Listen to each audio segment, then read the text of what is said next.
បងអាចនឹងធ្លាប់លឺអំពី one time password ដែលមាននៅលើប្រភេទឧបករណ៍សុវត្ថិភាពមិនថាប្រភេទទូដៃឬមួយក៏ sound wallet ទេតែថ្ងៃនេះខ្ញុំប្រាប់ពី one time password នេះនៅលើទូដៃឲ្យអ្នកនរដឹងពីរបៀបប្រើប្រាស់ហើយនៅរបៀបយកកូដផងដែរបាទនិយាយដល់ one time password អ្នកនរអាចនឹងឆ្ងល់ថា one time password អីគេ one time password គឺជាលេខកូដសម្ងាត់មួយខ្ទង់ដែលអាចឲ្យអ្នកនរប្រើប្រាស់បណ្ដោះអាសន្នបានដោយអត់ប៉ះពាល់ទៅដល់លេខកូដសម្ងាត់ដែលអ្នកនរប្រើជាប្រចាំថ្ងៃទេមានន័យថាអ្នកនរអត់ចង់ឲ្យគេដឹងលេខកូដសម្ងាត់ផ្ទាល់ខ្លួនរបស់អ្នកនរក្នុងការដោះ sound ហ្នឹងអ្នកនរអាចបង្កើតលេខកូដថ្មីមួយទៀតឲ្យគេយកទៅប្រើប្រាស់បានហើយអ្នកនរអាចកំណត់ជាមួយនឹងរយៈពេលដែលគេអាចប្រើប្រាស់បានដូចគ្នាជាម៉ោងឬមួយក៏ជានាទីឬមួយក៏អាចឲ្យគេប្រើភ្លាមបានតែម្ដងដើម្បីដាក់ one time password បានអ្នកនរត្រូវមាន app Mi Home នេះហើយនឹងធ្វើការ connect ទូដៃនេះឲ្យជោគជ័យឲ្យរួចរាល់អ្នកនរចូលមកកាន់ទូដៃរបស់យើង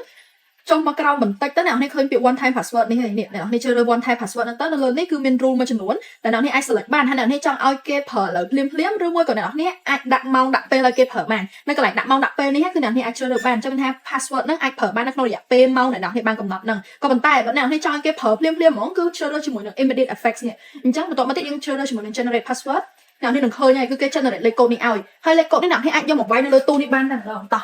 យើងយកលេខកូដនេះមក75 0620